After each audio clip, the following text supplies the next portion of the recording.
Aleluia, glória a Deus, louvado seja o nome do Senhor Jesus.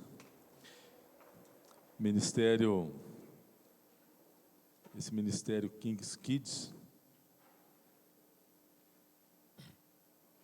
é o ministério que desperta a missão, né, no coração dos nossos jovens, dos nossos juvenis, daqueles que estão envolvidos, porque isso é um ministério evangelístico, é um ministério voltado para fora, abençoa a igreja, mas é um ministério que tem como seu objetivo voltado para fora. Só que me perdoe, vou me dizer aqui, os anjos não têm inveja não, porque se os anjos tivessem inveja, inveja é um pecado, no céu não tem pecado, né? Mas os anjos, né, eles anunciam aquilo que nós precisamos fazer, né? E esse ministério ele vem para despertar a nossa missão, né? Nós somos chamados e vocacionados para algo grande que Deus preparou, e os anjos têm eu creio que os anjos têm a maior alegria de poder compartilhar e ser os nossos conservos, né? São nossos conservos no Senhor. Louvado seja o nome do Senhor, parabéns, muito obrigado por você ter disposto e ter ficado aqui treinando os nossos juvenis, os nossos jovens. Deus abençoe, o Senhor lhe pague. Quando a gente não pode, né, a gente diz assim, o Senhor lhe pague, o Senhor derrame graça sobre a sua vida. Amém?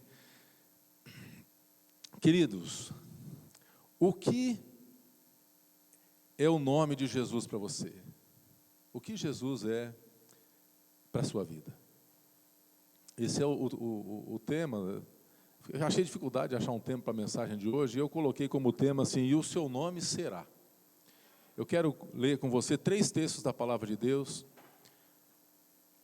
Isaías 7,14, se você gosta de anotar, depois Isaías 9,6, e depois Lucas 1, 30 a 33. Depois você vai entender por que nós vamos ler esses 3 textos. Isaías 7,14. Portanto, o Senhor mesmo vos dará um sinal. Eis que a virgem conceberá e dará à luz um filho, e lhe chamará Emanuel. Isaías 9,6. Porque um menino nos nasceu, um filho se nos deu. O governo está sobre os seus ombros, e o seu nome será Maravilhoso Conselheiro, Deus Forte, Pai da Eternidade, Príncipe da Paz. Lucas 1, 30 a 33. Mas o anjo lhe disse, Maria, não temas, porque achaste graça diante de Deus. Eis que conceberás e dará à luz um filho, a quem chamarás pelo nome de Jesus. Este será grande e será chamado Filho do Altíssimo. Deus, o Senhor, lhe dará o trono de Davi, seu pai. Ele reinará para sempre sobre a casa de Jacó, e o seu reinado não terá fim. Pai, fala conosco nesta manhã. Queremos abrir o nosso coração para o que a Tua palavra tem a revelar ao nosso coração, Pai, em nome do Senhor Jesus. Amém. Queridos, o anjo, em Lucas aqui o anjo, ele está fazendo referência a essas 2 primeiras passagens do Antigo Testamento, que foi profetizado cerca de 700 anos antes de Jesus nascer. Então, os 2 primeiros textos falam da profecia do nascimento do Messias. E Lucas é o cumprimento dessa profecia. Notem que cada passagem ela faz uma menção, uma referência ao nome do Messias, ao nome do Filho de Deus, e como ele será chamado, como ele será conhecido, o nome dele. Em Isaías 7,14 diz que lhe chamarão Emanuel, Deus conosco. Em Isaías 9,6 diz que o seu nome será Maravilhoso Conselheiro, Deus Forte, Pai da Eternidade, o Príncipe da Paz. E em Lucas, o anjo anuncia a Maria o nome do Messias. O seu nome será Jesus. E esses 3 textos nos ajudam a entender o propósito divino, o propósito de Deus, através do nome e dos títulos que o Messias recebe, que são atribuídos ao Filho de Deus. O nome de Jesus, cada título, cada forma como ele é mencionado, ele mostra, quem confirma o que ele é, quem ele é e a sua missão. Então, na mensagem de hoje, eu gostaria de refletir com você sobre esses nomes que é dado a Jesus, sobre os títulos que ele recebe, o que ele nos revela, né? O destaque que cada uma dessas passagens revelam aspectos do Messias, do nosso Senhor, do nosso Salvador. O que é Jesus, o que é o Senhor para nós, né? Então, primeiro, veja, o nome anunciado pelo anjo a Maria revela quem Jesus é e revela a missão de Jesus, revela a missão dele. Conceberás e darás à luz um filho, chamarás pelo nome Jesus. Então, o precioso nome de Jesus, primeiro revela quem ele é. Jesus significa o Senhor é salvação. Nada na Bíblia é por acaso. O nome Jesus significa o Senhor é salvação. Então, interessante que antes mesmo que Maria pudesse segurar o menino nos braços, antes mesmo que ele pudesse ser concebido, o céu já declara a identidade daquele que vai nascer de Maria. Sabe o que isso significa? Que a salvação é uma obra do céu para a terra. É obra divina. Então veja, antes mesmo de ser concebido, o nome de Jesus já é conhecido no céu. Já é conhecido, esse nome vem do céu. Vem de lá onde ele já é conhecido. É interessante notar que antes mesmo de nascer, ele já recebe um nome. Aliás, o profeta Isaías, ele traz assim aspectos de como ele será conhecido, de como ele será chamado, como ele será reconhecido. Veja, o nome de Jesus revela a sua missão salvadora.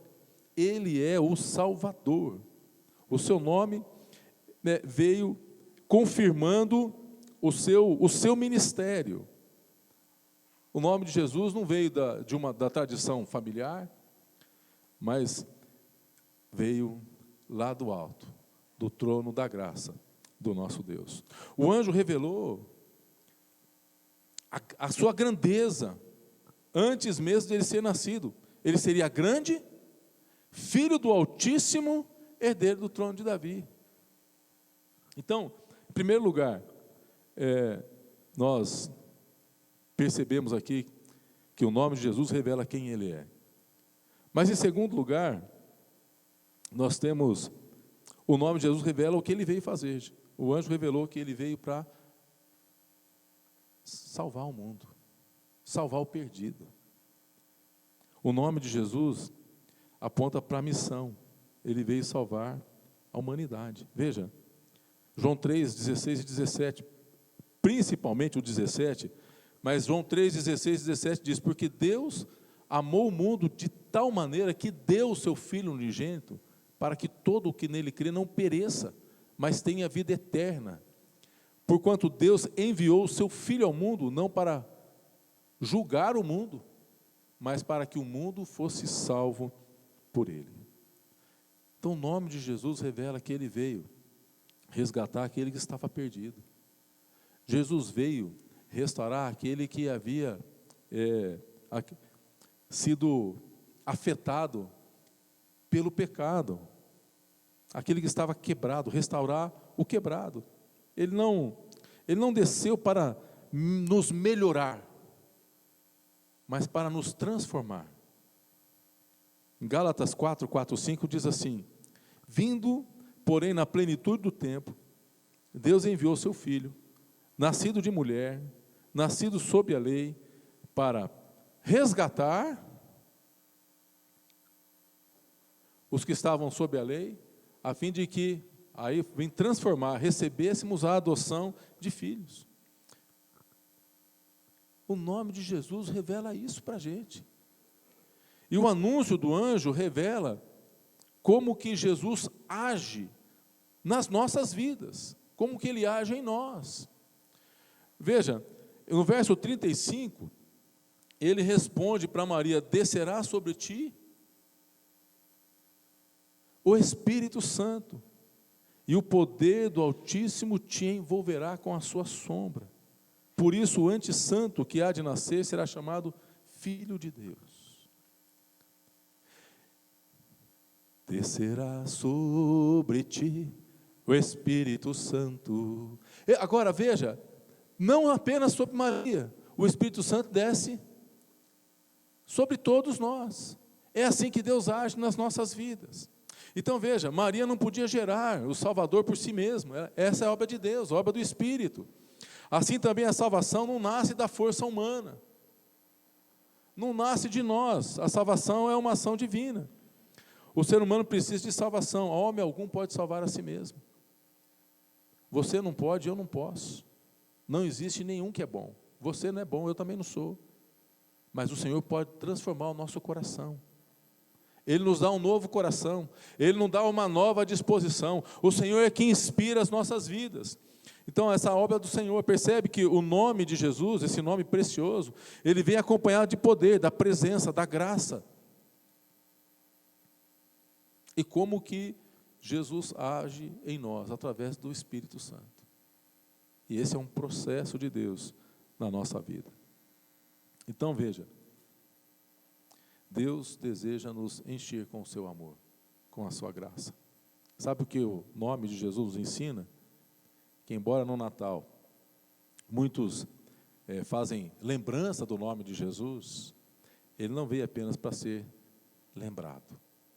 Jesus veio para salvar o que havia se perdido e para transformar aquele que estava necessitando de transformação. É para isso que Jesus veio, para transformar pecadores em santos filhos de Deus. E é isso que Ele faz comigo, é isso que Ele faz com você, é isso que Ele faz com a igreja. Mas veja, Isaías 9:6, o nome de Jesus revela quem Ele é e a missão dele. Ele é o seu Salvador, Ele é o nosso Salvador. E a missão dele é salvar o mundo. Deus enviou o seu Filho para que o mundo fosse salvo.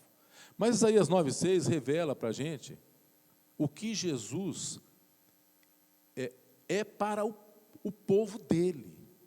O que Jesus é para aqueles que o recebem como Senhor e Salvador. Você recebeu Jesus como Senhor e Salvador? Ele é o seu Senhor? Ele é o seu Salvador? Ele é o teu Deus? Então veja, Isaías 9:6 revela quem Ele é para você, para a igreja. Porque, veja, o seu nome será maravilhoso, conselheiro, Deus forte, Pai da eternidade, príncipe da paz. Veja, Isaías não revela o nome de Jesus, mas revela a natureza gloriosa, as qualidades de Jesus para o povo dele, porque Jesus veio para servir e não para ser servido. Então veja aqui a natureza. Essa profecia é uma profecia muito importante, uma promessa importante de Deus para a igreja, porque ela vem devolver esperança e capacitar um povo que não tem capacidade, um povo que foi escolhido por Deus. Então a profecia de Isaías revela que você e eu podemos contar com Jesus. Nós podemos contar com Ele, e precisamos contar com Ele. Nós precisamos dele. Você se lembra do chamado de Moisés? Moisés reconhece que não tem capacidade alguma. E o Senhor diz: mas eu vou capacitar você. Nós também não temos capacidade. Você entende isso? Não temos capacidade. Quem nos capacita é o Senhor que nos capacita. Então, os atributos de Jesus são expressões da sua graça em favor do seu povo. Então veja, Isaías anuncia Jesus primeiro como o maravilhoso conselheiro. Ele é um maravilhoso conselheiro. Tudo que você e eu, todo o conselho que o povo de Deus precisa, está aí. Hoje, na tua mão, no teu smartphone, a palavra de Deus. Ele é um maravilhoso conselheiro. Isso significa que nós precisamos viver na expectativa da sabedoria que desce do alto, que é diferente de inteligência e conhecimento. Inteligência o Senhor nos dá, que é a capacidade de nós aprendermos com os erros, com os acertos, lendo e vivendo. Essa é a inteligência, o Senhor nos dá, capacidade de acumular conhecimento. Conhecimento que o Senhor é. E a sabedoria é algo que vem do alto. Agora veja, nós precisamos manter essa expectativa da sabedoria de Deus no nosso coração. E Tiago, ele vai nos lembrar lá em Tiago 1, 5 e 6, que se algum de nós necessitamos de sabedoria, que devemos orar e pedir a Deus. Olha lá, se algum de vós necessita de sabedoria, peça a Deus, que a todos dá, literalmente nada lhes impropere e ser-lhe-á concedida. Peça, porém, com fé, em nada duvidando, pois o que duvida é semelhante à onda do mar, impelida e agitada pelo vento. Mas isso que Tiago está escrevendo, ele já está escrevendo aquilo que Isaías já falou, que o que Jesus é para nós. Ele é a nossa sabedoria. Isaías está dizendo que a nossa esperança está nesse maravilhoso conselheiro. Isso significa que os nossos planos, o homem pode fazer plano, mas a resposta vem do maravilhoso conselheiro. Isso significa que os nossos projetos, os nossos desígnios, nós precisamos do quê? Do conselho do Senhor. Colocar em oração. E deixar que que Deus fale ao nosso coração. Porque o propósito de Deus para o seu povo, que é o crente salvo, é que sejamos plenos de sabedoria, conhecimento do alto. É o profeta Osés que vai dizer: o meu povo perece por falta do conhecimento. Então, veja, inspirados pelo Senhor, é que nós devemos buscar o quê? O conhecimento da palavra dEle, conhecer as promessas que Ele tem a nosso respeito, e viver com a expectativa dessas promessas serem cumpridas nas nossas vidas. Foi o Senhor Jesus que nos ensina, lá na parábola dos 2 fundamentos, que aquele que apenas ouve, aqueles que apenas conhece, mas que não pratica, é comparado ao quê? Aquele que constrói a diferença é que todos constroem um grande castelo, mas quando vem as lutas, quando vem as provações, é a sabedoria que nos leva à prática e que nos leva a ter essa experiência da provisão de Deus. Em segundo lugar, Isaías anuncia Jesus como Deus forte. Ele é o Deus poderoso. E o povo de Deus, o crente, precisa viver a expectativa do poder de Deus. O Deus que você serve é um Deus poderoso. Ele é um Deus que cura. Ele é um Deus que salva. Ele é um Deus que restaura. É o Deus que faz milagre. Só Deus pode fazer milagre, somente Deus. Pois em seu nome há poder e autoridade. Creia, somente Deus para fazer milagre. Agora, entenda uma coisa. Vamos pegar como exemplo aqui, Sadraque, Mesaque e Abednego, quando passaram por uma situação muito difícil, eles disseram: se Deus quiser, Ele pode salvar a gente. Ele tem poder para isso. Mas se Ele não quiser, nós não vamos nos dobrar aquilo que o mundo está dizendo que nós temos que fazer. E nós precisamos viver na expectativa do poder de Deus. E se Ele tem propósito para a minha vida e para a sua vida, o Senhor vai nos livrar. E se a gente tiver que passar pelas águas, elas não nos submergirão. Se tivermos que passar pelo fogo, a chama não vai arder em nós.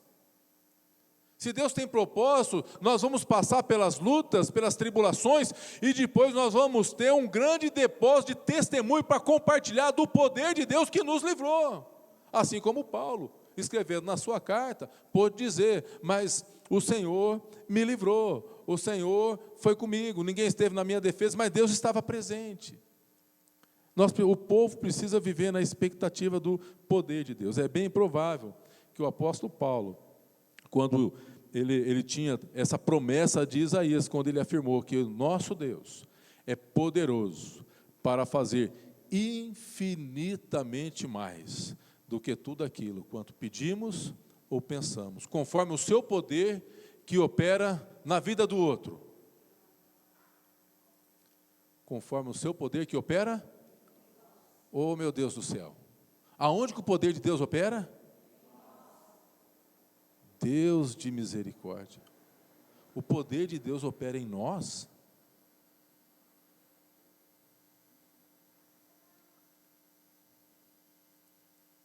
O poder de Deus opera em nós. Isso é maravilhoso, porque nós somos pequenos demais, mas o poder de Deus opera em nós. Todo esse poder, você pensa no poder de Deus? Em toda a criação, tudo que Ele fez, tudo que Ele pode, tudo que Ele fará, Ele opera no seu povo, nos seus filhos. Então você, gente do céu, quando você levantar segunda-feira, lembra, existe um poder de Deus dentro de você. Poder. Então, a gente é tímido, né? Como Jesus disse, nós, homens de pequena fé, levantou-se uma tempestade, um temporal. Jesus, nós vamos perecer, mas o Senhor, o poder dele está dentro de nós. Jesus levanta e repreende o vento, tudo se acalma. E todo esse poder está à nossa disposição, mas não para nós, né? À disposição, para que nós possamos compartilhar, salvar, restituir, restaurar, compartilhar. Esse poder, em nome de Jesus. Leva tu contigo o nome de Jesus, o amado seu.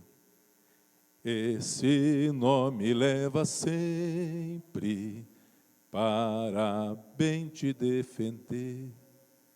Nome bom, doce a fé, esperança do povo. Nome bom, doce a fé, a esperança do povo. O mundo precisa conhecer esse poder de Deus que está sobre o seu povo. Isaías também anuncia o Natal, Jesus como o Pai da eternidade. Pai da eternidade. E o bispo João Carlos, na sua devocional Reflexões Diárias para um Coração Aquecido, que nosso irmão Norberto foi assim, responsável por uma boa parte da edição disso, ele diz que a eternidade não é um tempo, um momento em que vamos viver, e nem pode ser contabilizada.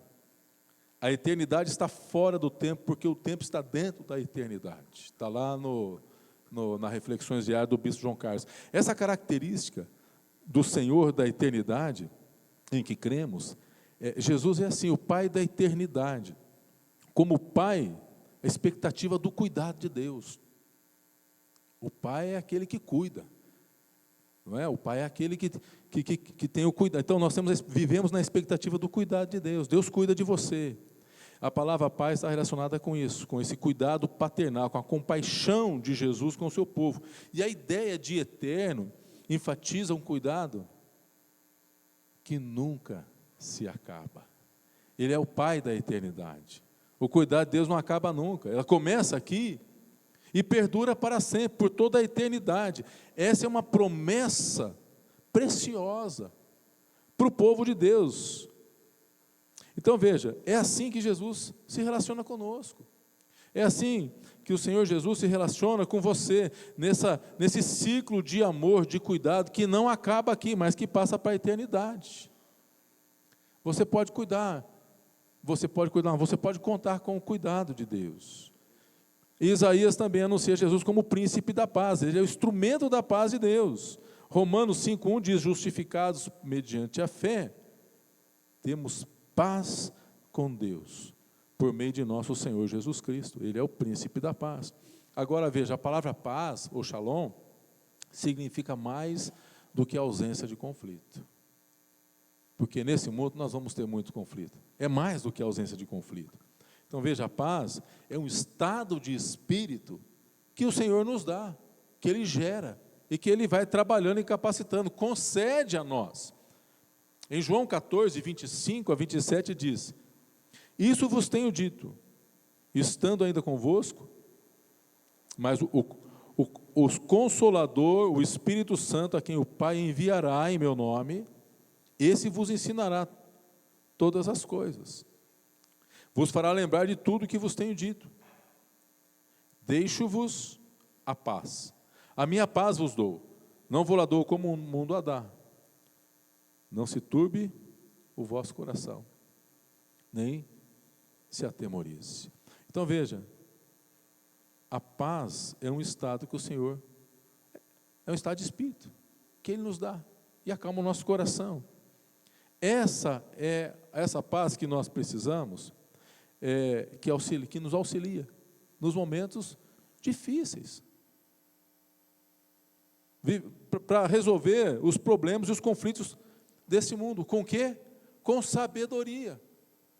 E quando que isso acontece? Quando nós reconhecemos, buscamos em oração, quando reconhecemos que precisamos. Senhor, estou diante de um problema, diante de uma situação, não sei o que fazer, eu preciso da tua paz, eu preciso da sua sabedoria, eu preciso de uma orientação, e aí o Senhor faz isso, trabalha nas nossas vidas. Então veja, mesmo no meio do caos do mundo em que vivemos, que a gente possa manter essa expectativa da paz profetizada por Isaías nesse mundo conturbado em que a gente vive. Expectativa da sabedoria, expectativa do poder de Deus e da paz. E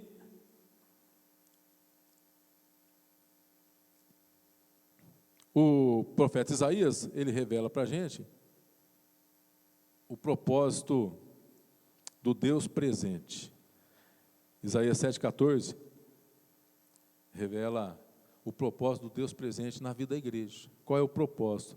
Ele será chamado Emanuel. Então a profecia de Isaías nos lembra que Jesus não vem apenas para anunciar a salvação.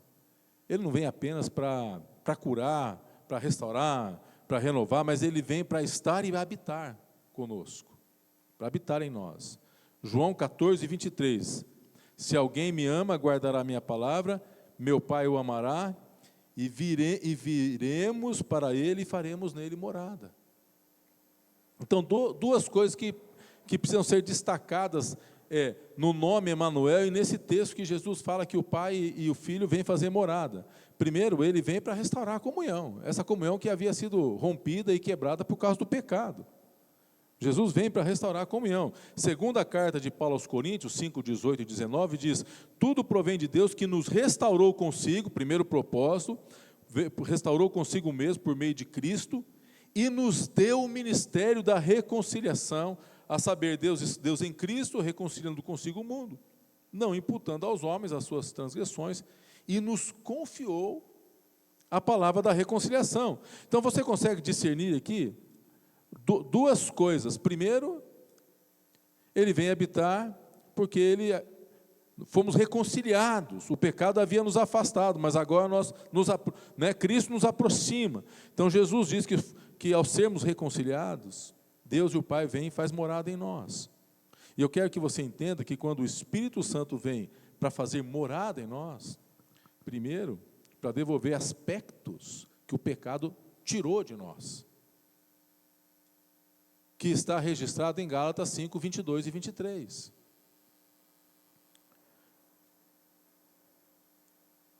O fruto do pecado é o quê? Amor, alegria, paz, longanimidade, benignidade, bondade, fidelidade, mansidão, domínio próprio.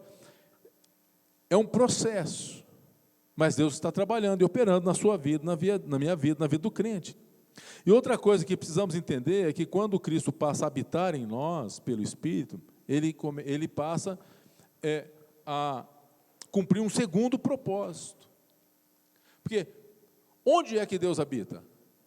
Deus habita no céu.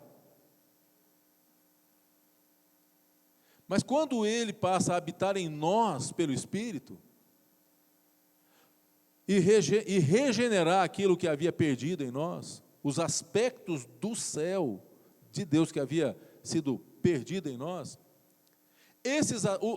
quer dizer o seguinte, que Deus traz o céu para dentro do nosso coração, para dentro das nossas atitudes, a compaixão do céu, a fidelidade do céu,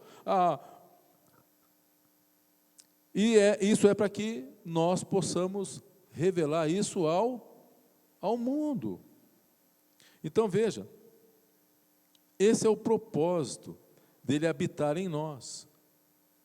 É muito confortante saber que Deus habita em nós, que não há mais condenação, que o pecado foi perdoado, que aqui temos comunhão com Deus, que podemos adorar a Deus, que podemos falar com Deus, que não há mais condenação. Isso é muito bom e é confortante. Mas não podemos nos esquecer do segundo propósito, que é, Ele vem fazer isso em nós para revelar aquilo que Ele é em nós, aquilo que Ele pode fazer no mundo. Aquilo que Ele já fez em você, Ele pode fazer na vida daquele irmão, daquela pessoa, daquele teu patrão, teu empregado, que ainda não teve essa revelação. O Deus conosco, o Deus Emanuel, vem lembrar da missão da igreja. Por que Ele vai estar conosco? O apóstolo Paulo, na primeira carta de Coríntios 3,16, diz assim: não sabeis que sois santuários de Deus e que o Espírito de Deus habita em vós? Somos santuários vivos. Para revelar o quê? Aspectos da graça.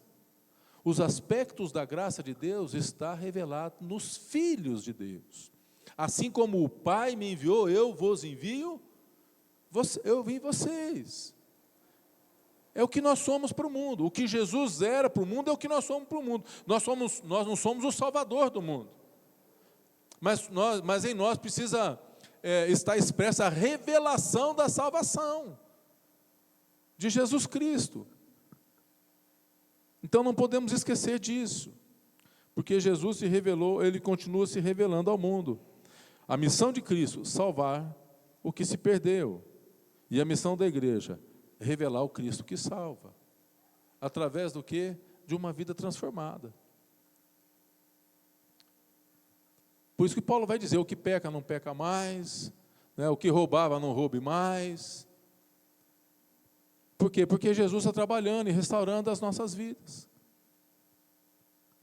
Para sermos o quê? Testemunhas vivas. E Ele está conosco todos os dias, não apenas um dia. Em Mateus 28, 18 a 20, tem aqui a nossa missão. Toda autoridade me foi dada no céu e na terra. Ide, fazei discípulos, batizando em nome do Pai, do Filho e do Espírito Santo, ensinando a guardar todas as coisas. Estou convosco todos os dias. Então veja, Jesus é o nosso Salvador, é o nosso maravilhoso conselheiro, é um Deus todo-poderoso, é o nosso Deus forte, é o Pai da eternidade, é o príncipe que acalma o nosso coração, é o príncipe da paz. Mas Ele é o Deus Emanuel, para se revelar, para continuar se revelando ao mundo. E a igreja não pode falhar com a sua missão. Essa é a missão que Deus não deu aos anjos, deu à igreja. Então, queridos, talvez, quando você olha para si mesmo, você não se sente pronto, você não se sinta capacitado, mas é assim mesmo. Quanto menos capacitado a gente se sente, mais o poder de Deus vai operar através das nossas vidas. Mais o poder de Deus vai fazer. Porque quem faz é Ele quem faz. E o poder dEle habita em você. O poder de Deus habita na minha vida e na sua vida. Então que a revelação dessa palavra possa nos encorajar a vivermos o Natal na expectativa de quem Jesus é e como Ele se revela na vida do seu povo. E qual que é o propósito de Deus, porque a vontade de Deus é que nenhum se perca, é que todos sejam salvos. E como é que Deus vai fazer? Deus não tem outro plano, não. Deus usa a vida dos filhos dele. Então, quantos filhos nós temos aqui? Olha quantos Jesus nós temos aqui para o mundo, porque você é Jesus para o mundo. A única Bíblia que muitas pessoas vão ler é aquilo que você conhece, aquilo que você guardou no seu coração, aquilo que fala com você. Essa é a única Bíblia que muita gente vai ler. É você. Aquilo que você conhece, aquilo que você cita e aquilo que você pratica. Lá no seu círculo de amigos, lá no seu trabalho. Essa é a Bíblia que as pessoas vão ler, não é outra. E é isso que o nome de Jesus, é isso que o Natal, é isso que Isaías profetiza para a gente, é isso que o anjo anuncia para nós. Que o Senhor nos capacite, que o Espírito Santo nos inspire. E eu tenho percebido, irmãos, que a igreja de Deus, ela está viva. O Senhor está fazendo a obra dele. Amém? Deus pode contar com você? Você pode contar com Deus? Ele pode contar com você? Que o Senhor nos abençoe.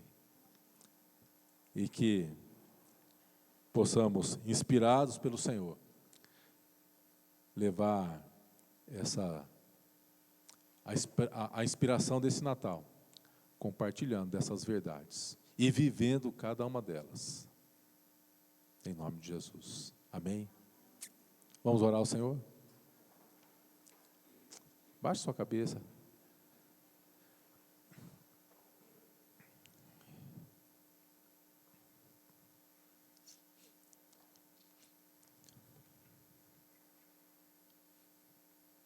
Talvez você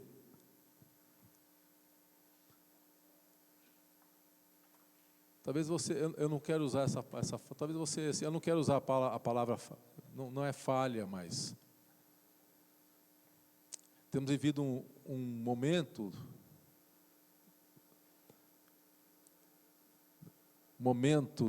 da nossa história em que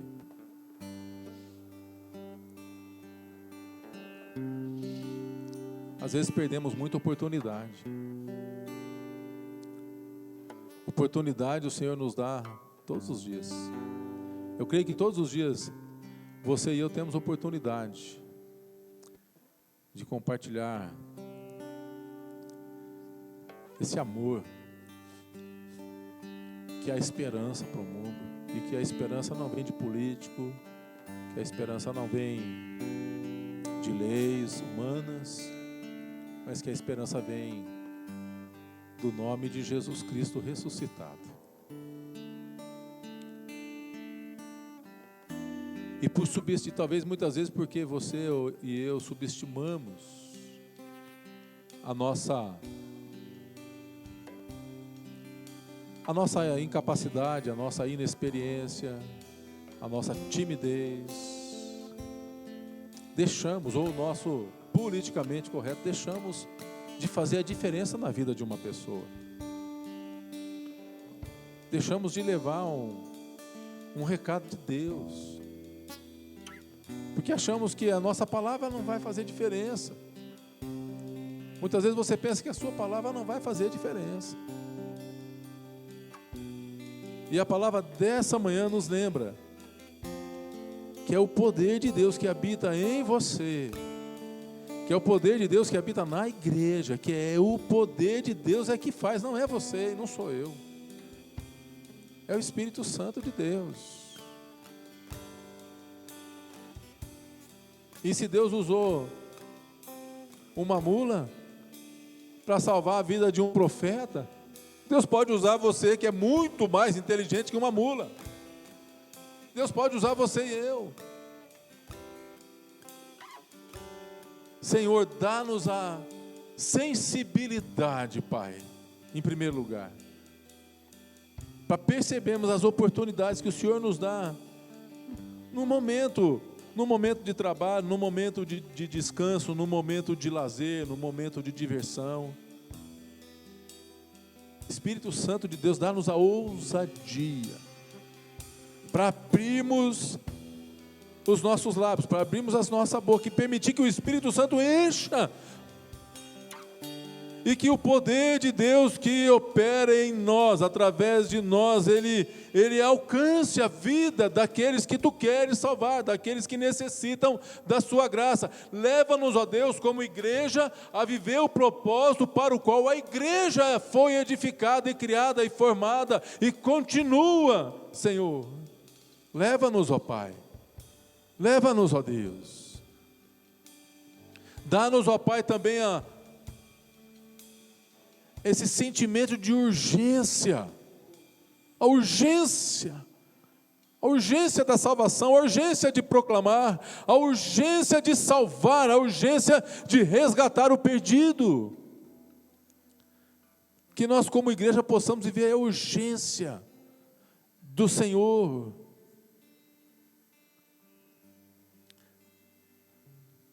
Leva-nos, ó Deus, a buscarmos na Tua palavra o conselho que precisamos para decidirmos o dia a dia em que vivemos, porque Tu és um maravilhoso conselheiro. E talvez, meu irmão, minha irmã, talvez você nessa manhã necessita ou gostaria de ter um tempo de consagração. Talvez nessa manhã você gostaria de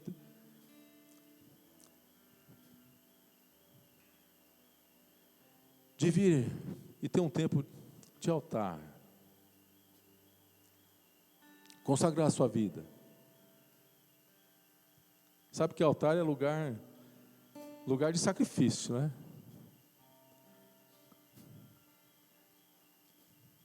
Jesus foi aquela vela que foi acesa e queimada, derramou toda a sua vida no altar de Deus, cumprindo a vontade de Deus. Mesmo falando, Senhor, se possível, passe de mim esse cálice, mas que a Tua vontade seja feita em minha vida.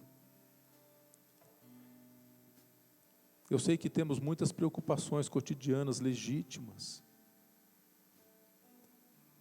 mas nós somos luz do mundo, como essa vela que o Senhor, e que precisa ser queimada, consumida, para levar a luz da graça, a revelação do amor. Como que está a chama do teu coração? Talvez você gostaria de ter esse tempo de altar, enquanto a Cleide toca esse cântico. Nós queremos convidar você para vir aqui à frente, para ter esse tempo de consagração na presença do Senhor. Nós estaremos orando por você.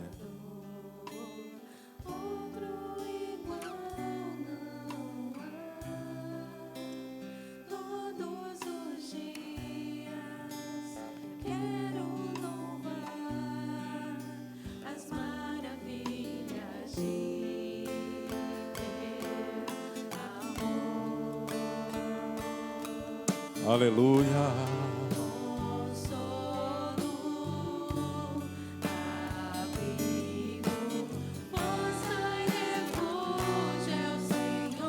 Aleluia.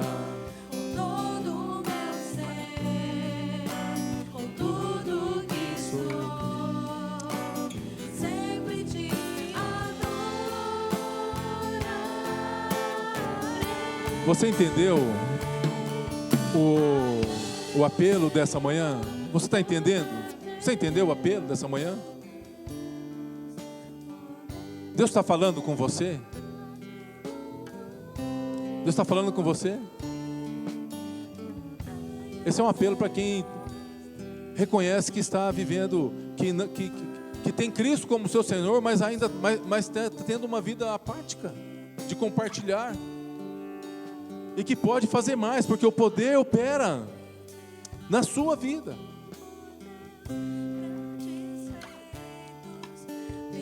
Nós estaremos orando aqui. Pastor, vem aqui nos ajudar nesse momento. Incomparáveis são tuas promessas. O Ministério de Intercessão podia vir aqui à frente nos ajudar. Aleluia. Deus e Pai,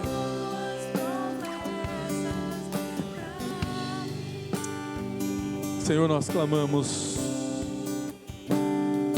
a Tua graça, Espírito Santo de Deus, venha operar na minha vida, na vida dos meus irmãos, inspira-nos, ó Pai, a vivermos na terra, como Jesus viveu, nos consumindo, levando a revelação da Tua graça, levando a esperança, Senhor, para que aquela esperança que o mundo precisa. Porque não há, ó Deus, não há, Senhor, outro plano do Senhor. O Senhor conta com os Teus filhos, portanto capacita, ó Deus, cada um dos Teus filhos e filhas, a Sua igreja, a ir por todo mundo, por onde for, levando, ó Deus, as boas novas, a salvação, a graça. Opera na vida da igreja, levanta-nos, ó Deus, com grande poder.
Aleluia, aleluia, aleluia, aleluia, aleluia.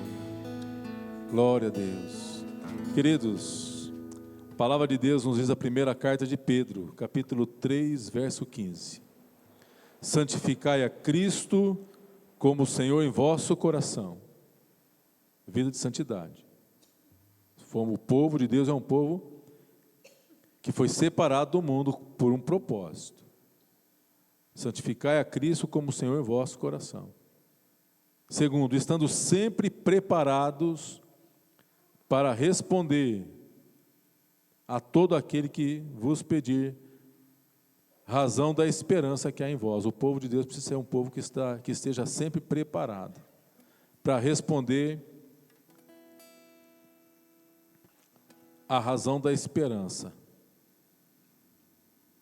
que há em vós. Que o Senhor nos abençoe. Em nome de Jesus.